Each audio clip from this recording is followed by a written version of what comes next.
घरीच बिस्किट बनवले, ते पण कढईमध्ये गुळाचे आणि पिठाचे. म्हणजे किती बेनिफिट आहे ना, म्हणजे त्यात साखर पण नाही आहे, मैदा पण नाही आहे आणि घरी बनले प्लस 20 मिनिटं लागले फक्त त्याला बेक व्हायला.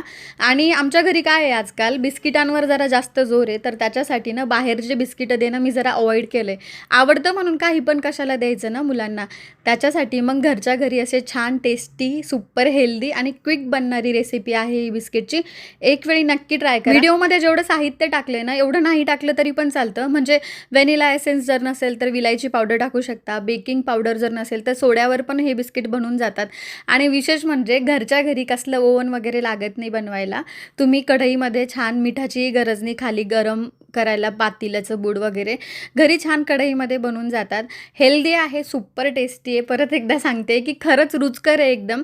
आणि थंड झाल्याच्या नंतर तर त्याची चव आहे ना एकदम शंकरपाळ्यासारखी लागते. तर एक वेळी नक्की बनवा. मुलं खुश होतील आणि हेल्दी आहे.